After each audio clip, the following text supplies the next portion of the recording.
à tous, c'est Réo. On se retrouve aujourd'hui pour une vidéo où je vais vous présenter mes derniers achats lecture. Vous avez été très nombreux à me demander de refaire des vidéos lecture sur ma chaîne, mais alors je m'exécute avec grand plaisir. Je suis une passionnée de la lecture, je pourrais lire toute la journée si le temps me le permettait.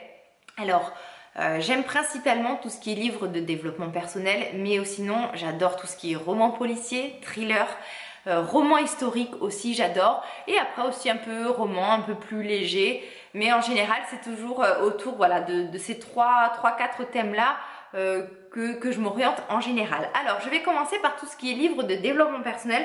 Donc là c'est vraiment des livres que j'ai achetés, certains j'ai déjà commencé à les feuilleter, je vous en parlerai au fur et à mesure, mais je n'ai vraiment pas d'avis pour l'instant dessus vu que je ne les ai pas encore lus, sauf un que j'ai racheté. Vous allez le découvrir tout de suite. Alors je vais commencer par un livre que j'ai racheté tout simplement parce que je l'ai perdu. C'est un livre que j'ai déjà lu 2 fois.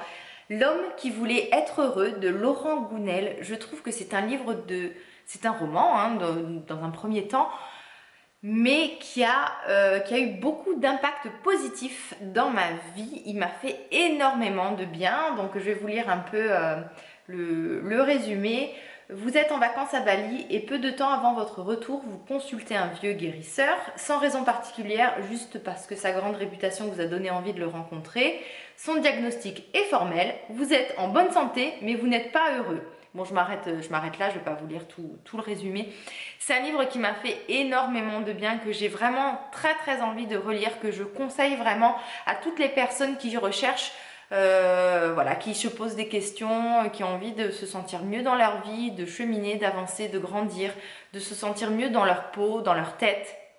Ce livre est excellent, donc voilà, je l'ai racheté parce que, je ne sais pas, en déménageant, je l'ai perdu et j'avais vraiment, je ressentais vraiment le besoin de le relire et voilà, j'ai hâte de le relire du coup et vraiment, je vous le conseille à 10 000 %. Parce qu'en plus, il est très court, il est facile à lire, donc si vous n'êtes pas une grande fanat de lecture, il est vraiment à la portée de tout le monde. J'ai acheté cet été Tu vas tout déchirer aux éditions Marabout de Jen Sincero. Réveillez la badass qui sommeille en vous et transformez votre vie. C'est un titre très accrocheur, un design aussi qui est un design, je sais pas si on peut parler de design concernant un livre, qui est super sympa, très accrocheur. Voilà, c'est quand même un livre qui est assez dense. J'ai commencé à le feuilleter cet été, mais du coup je l'ai lâché. Voilà, j'étais à la plage, j'ai commencé à lire, mais bon, j'étais pas du tout concentrée ce jour-là et après je l'ai pas continué. Alors je vais vous en parler brièvement pour vous donner envie, bien sûr. Alors, vous êtes un être formidable, mais vous l'avez oublié ou vous en doutiez, ou vous en doutez plutôt. Vous avez besoin que les choses bougent, mais vous ne savez pas par où commencer. Oui, souvent c'est ça. Vous vous êtes toujours dit, les bouquins de développement personnel, c'est pas pour moi. Ça, cette dernière, j'ai adoré. Parce que qu'on lit souvent quand je parle de bouquins de développement personnel, on a l'impression que je parle du truc super métaphysique, religieux, barbant, mais je vous assure qu'il y a vraiment des livres super fun qui vous aident à aller bien, qui vous aident à réfléchir, qui vous aident à avancer dans la vie. Il faut vraiment pas être fermé sur ce genre de lecture. Donc voilà, bon ben j'ai hâte de le lire celui-là aussi, donc je vous en parlerai sûrement prochainement. Alors ensuite, j'ai reçu des éditions Le Duc 2 petites nouveautés qui viennent de sortir ou qui vont sortir. Le premier, c'est de Brené c'est quoi ce nom? Brené Brown. Je vais estropier la moitié des noms tout au long de cette vidéo, je suis désolée. C'est d'être parfait, soyez vous-même. Ouais, ça je veux bien. Je veux bien y croire en tout cas. J'ai commencé à le feuilleter. Même plutôt à le lire parce que j'ai commencé carrément même à prendre des notes pour pouvoir vous en parler plus en détail lors de ma prochaine vidéo où je ferai un bilan de mes dernières lectures. Alors, pour l'instant, c'est pas que j'accroche pas trop, mais en fait, ça a été écrit par une chercheuse et c'est clair qu'elle cherche beaucoup. C'est un peu pas torturé au début, mais pas assez concret pour l'instant. Je suis vraiment juste au premier tiers du livre, donc je vais pas vous dégoûter alors que peut-être c'est un livre qui est formidable. Mais pour l'instant, j'attends qu'il démarre, on va dire. Voilà, si vous voulez, elle pose son sujet, on a l'impression qu'elle va, voilà, elle va y arriver à nous parler de ce dont elle a envie de nous parler, voilà, qu'on va avoir une vie, jetez votre perfectionnisme aux orties pour vivre une vie épanouie. J'en suis au début, j'ai hâte voilà, qu'elle donne des outils concrets, mais en tout cas, faire de ses imperfections sa force, mais ça nous faciliterait vraiment grandement la vie en tout cas. Le second des éditions Le Duc, c'est de Yves-Alexandre Talman. Les 10 clés du développement personnel, ce qui fonctionne vraiment pour aller bien. Alors, c'est un spécialiste de la psychologie positive que je ne connais pas, à moins que j'ai un livre de lui dans ma bibliothèque, voyons voir, et que je ne suis pas au courant. Non, bon, en tout cas, ça ne me dit rien, mais apparemment, il a vendu 500 000 livres, donc c'est prometteur. Alors, je vous lis ça brièvement.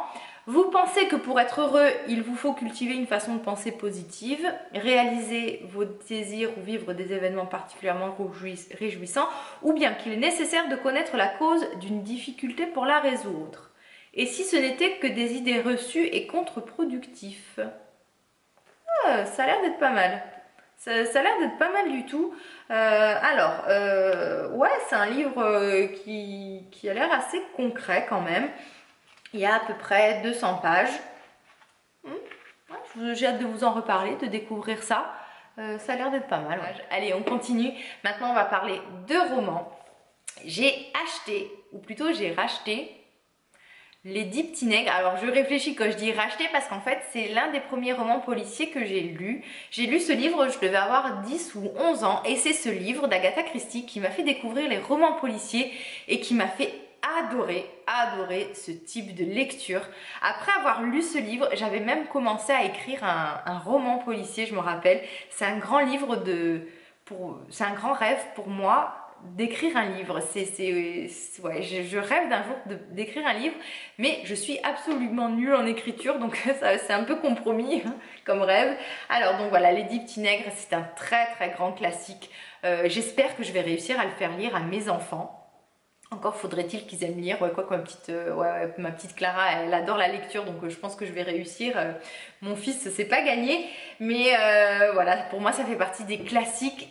Il faut l'avoir lu une fois dans sa vie. Ensuite, j'ai acheté un roman qui a l'air super fun, qui a été, il m'a été conseillé, pas personnellement, enfin j'aurais bien aimé, par Gérard Collard. J'adore Gérard Collard. Il présente une revue sur le magazine de la santé tous les vendredis, je crois, où il conseille, du coup, voilà, il donne des tas de conseils lecture, il donne toujours d'excellents conseils. Tous les livres que j'ai lus qu'il a conseillés sont excellents.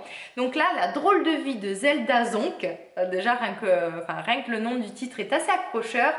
Alors, je vous lis un petit bout encore une fois du résumé. Les jours s'écoulent un peu trop calmes, un peu trop sages pour Enna Regan.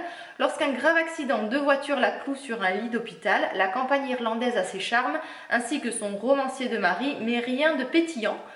Comme sa voisine de chambre, une vieille dame malicieuse et mystérieuse, répondant au nom de Zelda Zonk. À ses côtés, n'ayant rien d'autre à faire pendant sa convalescence, Anna se prend à rêver d'une nouvelle vie plus éclatante. Je sens que je vais adorer. Je sais pas pourquoi, mais j'ai lu des tas de critiques et d'avis très positifs sur ce livre. Donc dites-moi en commentaire si vous l'avez lu. Cette vidéo est terminée. Dites-moi si vous aimez ce type de vidéo. Moi, écoutez, je prends tellement de plaisir à les tourner que j'aimerais vraiment en faire beaucoup plus souvent.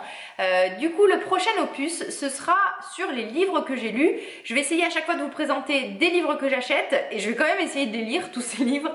C'est bien parce que du coup, le fait de tourner ce type de vidéo, ça me stimule à lire parce que j'ai envie de vous en parler, j'ai envie de partager ça, de mes découvertes de... Moi, les livres, ça m'aide énormément dans ma vie, ça me fait rêver, ça me fait voyager, ça m'a aidé psychologiquement et j'ai vraiment envie de partager ça avec vous, aussi bien qu'une astuce beauté, voilà, une astuce psychologique, une astuce de bonheur. Donc voilà, dites-moi en commentaire si c'est des livres que vous connaissez, peut-être pas ceux des éditions Le Duc parce qu'ils viennent tout juste de sortir. J'ai vraiment hâte de les lire, de vous en reparler. On se retrouve très bientôt, je l'espère, et je vous embrasse tous très fort. Bye! Qu'un seul gros flop, c'est les rouges à lèvres Anastasia Beverly Hills, mais un particulièrement dans la teinte